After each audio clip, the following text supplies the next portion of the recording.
Ladies and gentlemen, welcome back to another video. Today we are going over 14 waiver wire players that you need to add before week number 9 begins.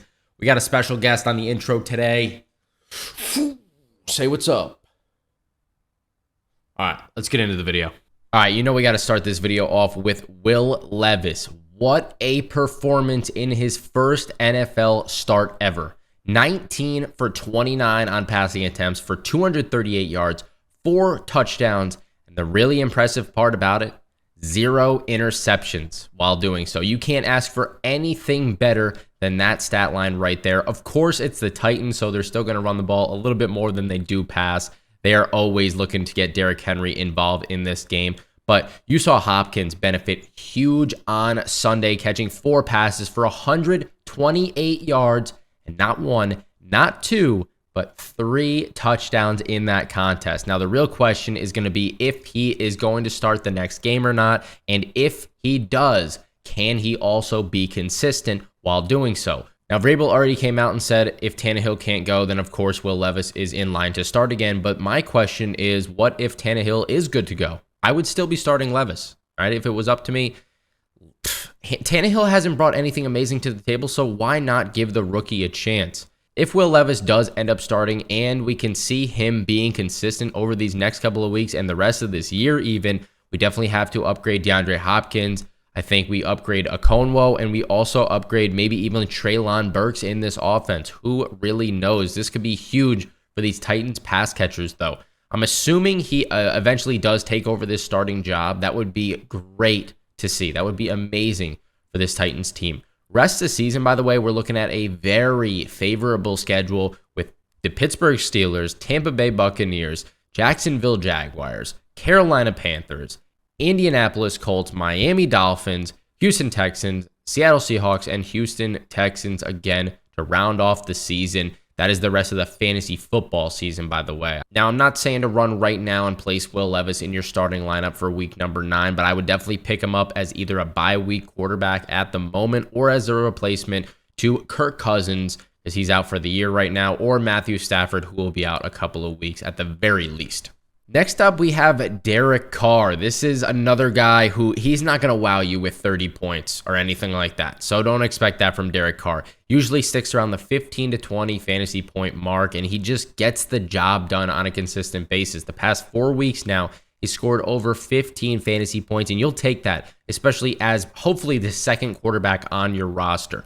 You're really going to only need to start Derek Carr in desperation situations anyways, or when your number 1 quarterback is injured or on a bye week. And on Sunday, he finished against the Colts, going 19 for 27 for 310 yards and 2 touchdowns. Also, quick shout out to Rashid Shaheed after catching only 3 balls, but he had 153.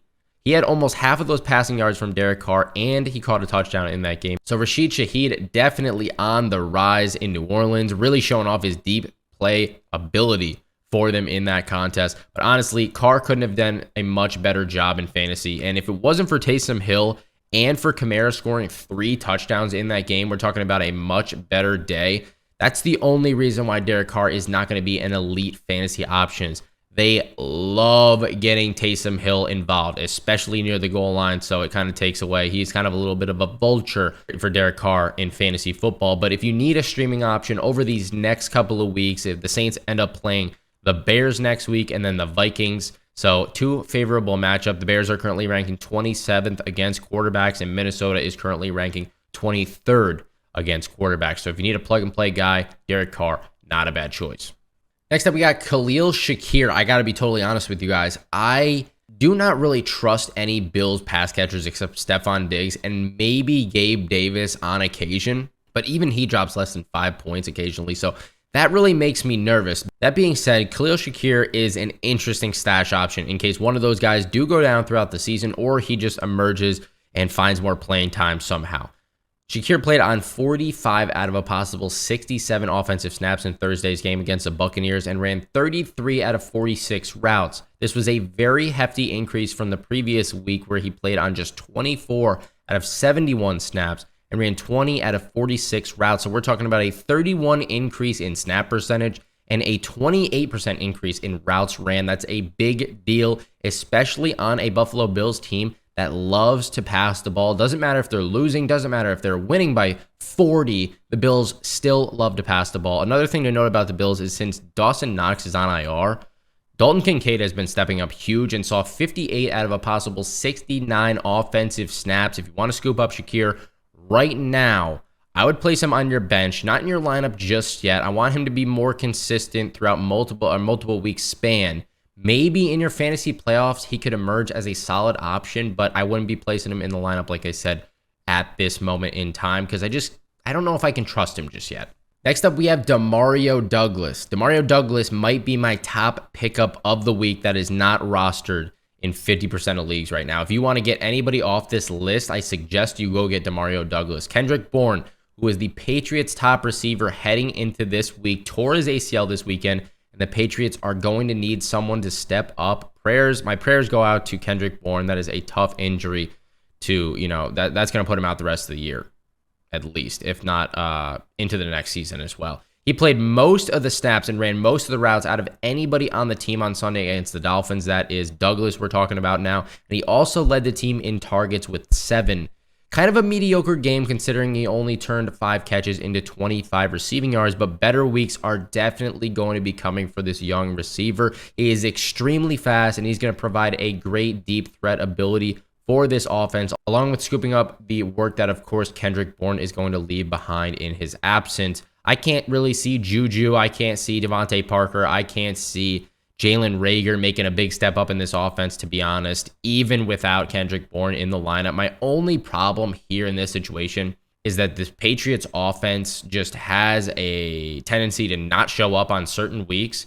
So that's going to be the risk that you take when you're starting Demario Douglas in your lineups. They do, however, have great matchups, back-to-back games against the Commanders and the Colts these next couple of weeks, who are both giving up a boatload of points right now. I think Demario Douglas, like I said, top pickup of the week. Definitely go grab this guy. If you're not going to start him, at least have him on your bench ready to play in the upcoming weeks. Another great pickup right here is Trey McBride. I think it's very clear where all of Zach Ertz's targets are going and more. When he went on the IR, Trey McBride had 10 catches for 95 yards and a touchdown on 14 targets against the Ravens. Heading into that game last weekend, they were ranking 2nd against opposing tight ends, and he still did that to him, had an amazing game. Played on 62 out of a possible 76 offensive snaps and ran 36 out of 41 routes. Although this Cardinals team is not good by any means, their tight ends have a knack for finding the football more than not. And over these past couple of weeks, the receivers are really the ones that have been struggling, all right? Hollywood Brown saved his game this past weekend with a touchdown on Sunday. Rondale Moore has been terrible. Michael Wilson has just been all right. He hasn't been amazing. Some weeks he'll do good, but most weeks he's just all right. As long as Zach Ertz is out, by the way, I do think McBride is a must-start tight end with how it stands because of all that volume that he is getting. Even though they are going up against a tough Cleveland defense in week number 9, I would still be starting Trey McBride. Also, a little something to note is that the coaching staff did say that Joshua Dobbs is actually not going to be the starter in week number 9. So either we get Kyler Murray or we get I think it was Clayton Tune will be starting at QB. Clayton Tune, definitely a downgrade. Kyler Murray would potentially even be an upgrade for this whole Cardinals receiving core if he comes back. And keeping that in the back of your mind, or the front of your mind, I guess, we're going to go on to Michael Wilson, sticking with the same exact team here. Wilson played on 68 out of a possible 76 offensive snaps, right behind Hollywood Brown, and ran 36 out of a possible 41 routes, once again right behind Brown and tying McBride for 2nd on the team. Now, at this point, I think it's pretty safe to say that Michael Wilson is emerging as that clear-cut number 2 wide receiver on this Cardinals team. The only problem that I have so far with Michael Wilson is that he's only had 2 fantasy performances over 10 PPR fantasy points, and the Cardinals offense is potentially the worst in the league in the second half. They just can't do anything. That being said, I do like the risk-reward scenario here for a guy like Wilson, especially once Kyler Murray comes back as being the starter. He could really turn into a solid option and potentially a weekly start even if Murray and him get on the same page early on. But until you see that develop, I wouldn't be starting Michael Wilson just yet, but he is a good stash option for potentially a couple weeks down the line here. Moving on to another guy that I don't know if you should be starting him just yet, but he did look a lot better in week number 8. We're talking about Quentin Johnston. I don't know how in the world Joshua Palmer came back into that game on Sunday night against the Bears, to be honest with you. He went down writhing in pain, and he couldn't put any pressure on his leg. I for sure, 1,000% thought that was going to be a torn ACL when I saw it happen. He limps off to the tent, gets a shot in his leg, comes back in the game, and plays the entire time. Now, regardless if Palmer misses any time for the rest of the season, and we have no Mike Williams, by the way, Johnson is going to have to be that guy that steps up in their place. If Palmer misses, even if he doesn't miss and he's just limited these next couple of weeks or whatever the case may be, I have a hard time believing that that's not going to be a lingering knee injury for him. Johnston finally saw an increase in playing time in this game. Surely that was due to Joshua Palmer, coming out of the game, but who cares? He saw 6 targets, which was double his previous high coming into this game. And right now, like I said earlier, he should be plopped on your bench, but definitely somebody to keep an eye on for the rest of the year in case Palmer misses any time, or even Keenan Allen. Hopefully, Keenan Allen doesn't miss any time, though, because that would be horrible for the Chargers. Already struggling team. Next up, we have Taysom Hill. Taysom Hill, in my eyes, is the definition of a vulture when it comes to fantasy football. Stealing Kamara's touchdowns, stealing Derek Carr's touchdowns that we talked about earlier, stealing Olave's touchdowns, so on and so forth. It seems like he always finds his way into the end zone on a weekly basis, and that is absolutely great if you start him at the tight end position. The problem is that he's rostered in under 15% of leagues right now, so I doubt highly that many people are starting him. The past 3 weeks, Hill has produced over 12 PPR fantasy points and ranks just outside the top 10 tight ends in the league currently on the year. My only problem with him right now is that he doesn't play enough snaps for me to, fully be all in on him. But on the opposite side of that statement, he is super effective when he is on the field. Carried the ball 8 out of 29 total snaps, and then he ran routes on 12 out of 29 snaps. So, he's heavily involved when he is on the field, but he's just not on the field quite enough for my liking. That being said, he is a very solid waiver wire pickup. Of anyone in need of a solid tight end, Taysom Hill is going to be your guy right here. Next, we have Zach Charbonnet. Kenneth Walker was clearly limited due to that calf injury that he was dealing with throughout the week against the Browns, as he only played on 24 out of a possible 57 offensive snaps and just got 8 carries. Personally, I have Kenneth Walker and Zach Charbonnet. So Walker was in my starting lineup. Charbonnet was on the bench. But heading into Friday, I was really hoping that Kenneth Walker was just going to sit out. Take a week off, dude, because that really screwed a lot of fantasy owners over. Kenneth Walker only having 8 points. Zach Charbonnet, I think, had more points than Kenneth Walker, and Charbonnet would have had a great day. I'm saying it right now. If Kenneth Walker had just sat out, we would have got about 15, 16, maybe even 20 points from Charbonnet, but that just didn't happen, unfortunately. Kenneth Walker, you just had to go out there and play, didn't you, buddy? I don't blame you as a real life standpoint, but fantasy wise, you could have just sat it out for us, buddy. But Charbonnet was very effective when he did get touches on Sunday. He finished with 5 carries for 53 yards, 2 catches for 11 yards. This all came against a great Browns defense, by the way, who came into that game ranking in the top 10 in the league. Charbonnet is a great waiver wire insurance ad for Kenneth Walker owners, and even if you don't own Kenneth Walker in fantasy, if he keeps playing well, he's worth a roster spot. He really is. And he looked great. Like I said, he looked great against a tough Browns defense. Anything happens to Kenneth Walker, you are starting this guy at 1,000%. Next is Rashid Shaheed. We already talked about Rashid. He had a great fantasy day on Sunday, finishing with 3 catches for 153 yards and a touchdown. Only 3 targets, though, which of course isn't great to see, but you'll take the 24.3 PPR fantasy points any day of the week if you started this guy. Another weird part about this day for Shaheed is that he only played on 18 out of a possible 66 offensive snaps, which is a huge step back from the previous couple of weeks when he sat around a 70 percentile snap share. With his playing time and targets being a bit consistent, he's right now at best a flex option. But if he catches those deep balls on a consistent basis, he has huge upside. Next up, we got Leonard Fournette. Now, the Bills just signed Leonard Fournette because Damian Harris went on IR recently. Listen, this is definitely a interesting pickup in my eyes. I'm not sure exactly who is going to see more work between Latavius Murray and Leonard Fournette. Latavius has been way more involved than James Cook owners would like to admit, and the addition of Fournette could further complicate this situation.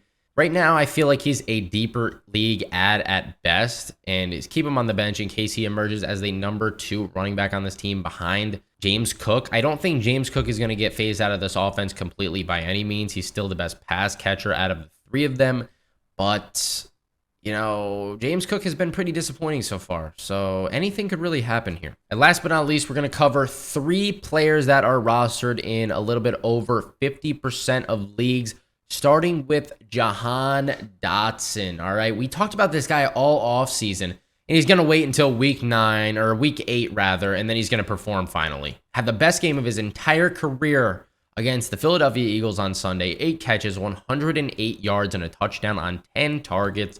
The Commanders did throw the ball 52 times in this game, but that still doesn't make this performance any less impressive. I'm not completely sold on it just yet, though. Sam Howell has looked good in certain weeks. Actually, the 2 games against the Eagles, he's looked great, and then most other weeks, it's pretty mediocre. So I think Jahan Dotson is certainly worth a roster spot on your bench at the moment. Just like a lot of these pickups this week, wouldn't be launching him into your starting lineup, just like I said, because of that consistency. But we are heading into the next player here, who I do think should 100% be in your lineup, and then the next player after him should also be in your lineup. We're starting it off here with the Josh Downs, though. It is safe to say for me that he is a must-start flex option in your leagues at this point. He led the team in receiving with 72 yards on 7 targets against the Saints. 4 straight weeks right now, over 13 PPR fantasy points for Josh Downs. I mean, what more can you want right now out of the number 2 wide receiver in Indianapolis? He plays on most snaps, and right now the Colts are scoring a ton of points. They're getting themselves in a bunch of shootouts, and you love to see that for fantasy football purposes. And last but not least, Dalton Kincaid. With Dawson Knox on IR, Kincaid has become that top tight end option for the Buffalo Bills. He took clear advantage of that on Thursday night against the Bucs, finding the end zone and adding 65 yards on 7 targets. This is the perfect situation for Dalton Kincaid. The Bills love to pass the ball. They love their tight ends. Pick up Dalton Kincaid right now. Start him the next 3 weeks, at least while Dawson Knox is on IR, and you will be very happy. He should be top 10 in each of the next 3 weeks easily, as long as the Bills continue passing the ball at the rate that they love to do. Anyways, guys, if you enjoyed this video, make sure, as always, drop a thumbs up, subscribe to the channel if you're new. I will catch you in the next video. Peace.